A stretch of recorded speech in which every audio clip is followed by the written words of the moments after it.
One of the coolest parts about custom ordering your own Jeep Wrangler is when you get the window sticker, this vehicle was especially built for you. So one of the most frequent comments that I've received on my past videos talking about my 2020 Ecodiesel Jeep Wrangler JL was, how much did it cost and what did I pay for it? Now, I thought a lot about whether or not I wanted to make this video, and in the end, I figured why not, I should let you guys know what all the options cost that I selected on this and what did I end up paying. Now do keep in mind I am in Canada, so my pricing is in Canadian dollars, but on screen I will try to add to it the direct conversion cost. So let's take a look at the window sticker. Now, as I showed you as we started, when you order it from Jeep, you get your name put on the window sticker, especially built for you. And let's go through some of these options. So the base price on the 2020 Wrangler Rubicon is $52,045. And that is basically the starting point on the Rubicon, and that is Canadian. We added on the Ecodiesel engine, which to get this badge on the back of your Jeep, it is $7,395.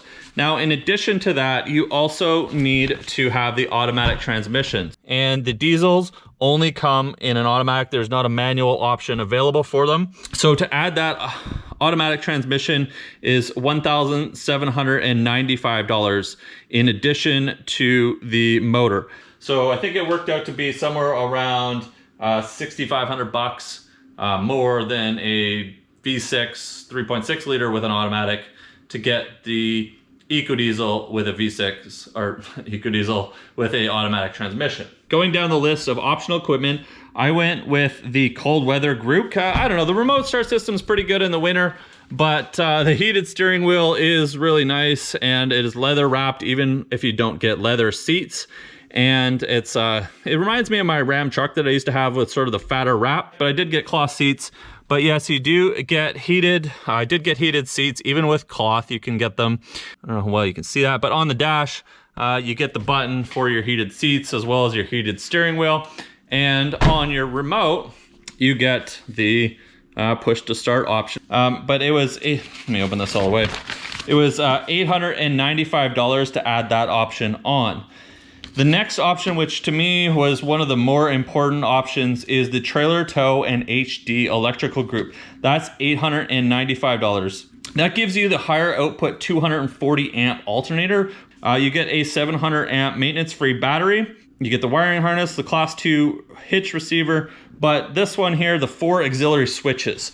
After you get 4 switches, and that gives you 4 auxiliary wires that you can connect stuff to. Now, there is a bundle of wires underneath the front dash on the passenger side in the footwell. There is a bundle of wires right here on the diesel. I'm not sure where it is on the gas motor, but you have, 4 wires, and under the dash, you actually get 6 wires. So the 4 wires, each wire is a positive power wire to connect an accessory up to. As far as what you can power on those, so there's the 4 auxiliary switches, as I was saying, and 2 of them have a 40 amp fuse on them, and 2 of them have a 15 amp fuse on them. But also on the inside, which I thought was really nice, is that you get a battery and ignition wire on a 10 amp circuit. So for me, that was definitely a must-have in ordering mine, and I would highly recommend that for $895 bucks. I think you're getting a lot of bang for your buck.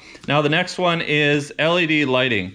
So they do look pretty updated compared to the JKs, and I think they look really nice compared to even the non-LED versions. So on the front, you get the LED running lights here, and you get LED headlamps, and you get LED fog lamps. So for $895, I think you're getting a lot. Like most aftermarket LED headlamps alone will cost at least that, definitely in Canadian. You see the JLs with the ring around the outside and whatnot. That's the LED package. But these lights I find are very good. Actually, I find them as good, if not better, than the aftermarket lights I have on my JK. They're very bright. They have a very nice straight cutoff. And then when you hit those high beams, really bright. So $895 to get the LED package.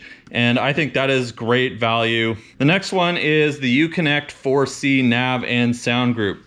That was a pretty pricey option, $1,395. 4G LTE Wi-Fi hotspot, I don't know, I'm never gonna use that. Auto dimming rear view mirror, kind of cool.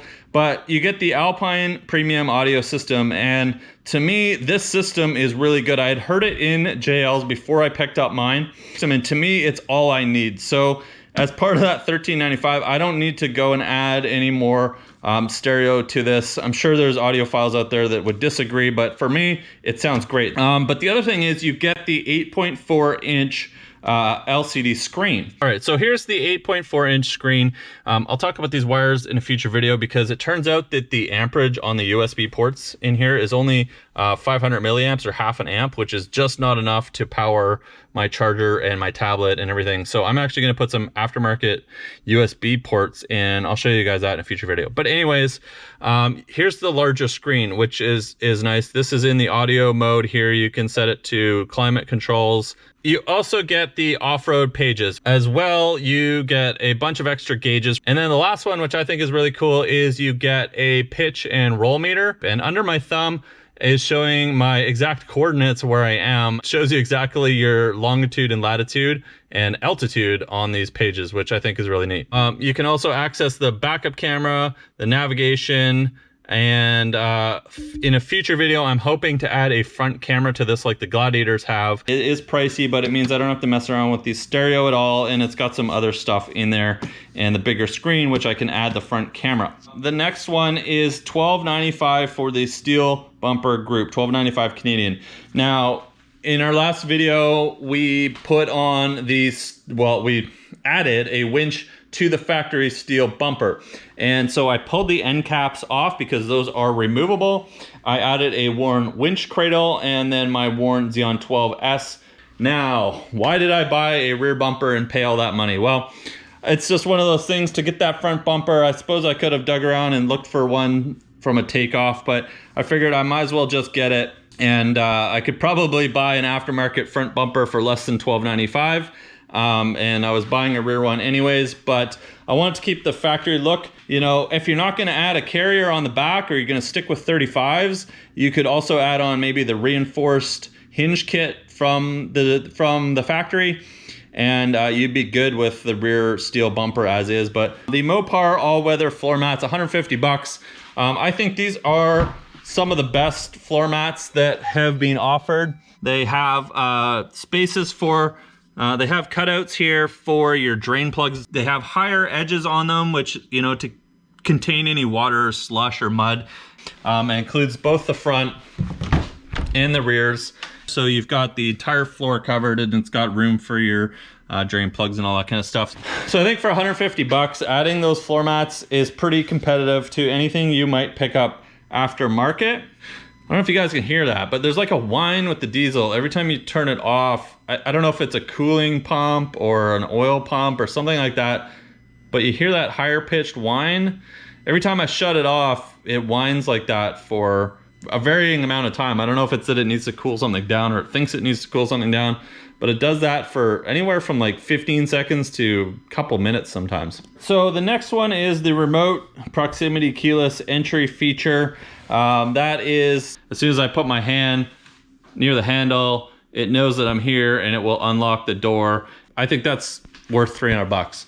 To me, that just means that I never have to fish the key out of my pocket, and that's pretty much the standard for most vehicles nowadays, so I wanted my Jeep to have it. Body color, Fender Flairs, well, we're actually looking at them right now. That is purely a preference thing. While I like the look, I like kind of the completed painted look. With these, I can put protective film on them if I want. If I decide to color change the entire vehicle, I can wrap the fenders as well as the entire vehicle. And if I want them black, I can just put black or dark gray wrap on them. So to me, the $150 just offered a bit more versatility to have these painted. Adding all of that up, the list price, well, there's also some shipping, but the list price for my Ecodiesel Wrangler was $69,205.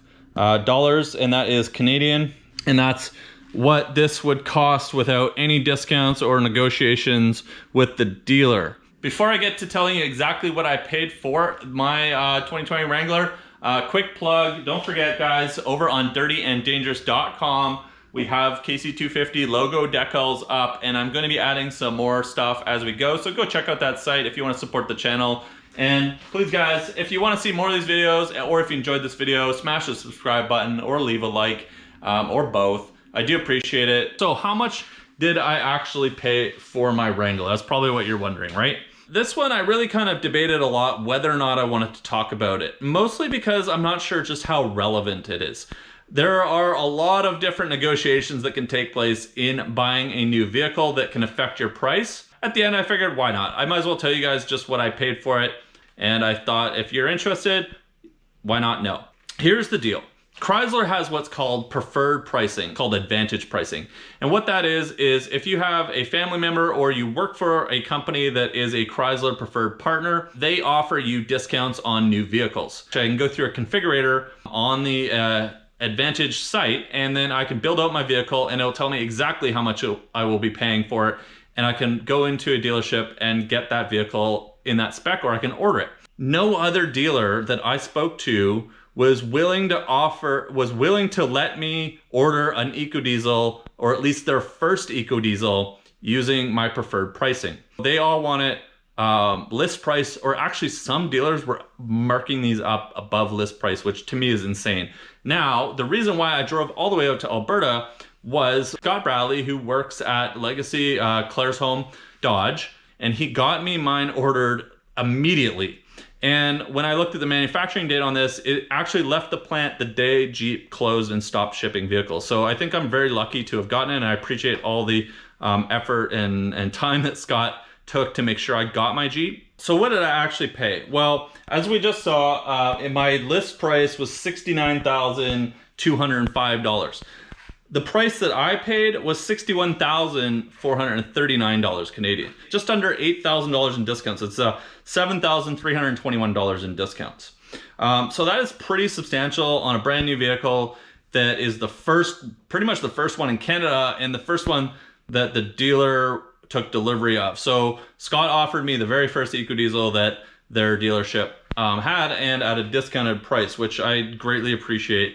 The total out the door price now in BC, I have to pay 15% sales tax. So on top of the 61,000 and change, I had to pay another $9,216 in sales tax, which meant my 2020 Wrangler was $70,655 Canadian out the door after taxes and all the other destination and whatever shipping costs were on it. Seeing, some people in the States are getting lower pricing off of MSRP and things like that. So it really depends on your dealer. Reach out to them, see what they'll do. Maybe if you bought other Jeeps there before, they might give you some discounted pricing. But yeah, so it is quite a bit of money, but I do get a lot of value out of it. It is a lifestyle. It's a big part of sort of what I do and who I am. And I meet a lot of great people, go on a lot of great adventures, bring my family along, and it's just, to me, owning a Jeep is such a great thing. So there you go, guys. That's how much, all of the options, and exactly how much I paid for my 2020 Ecodiesel Wrangler.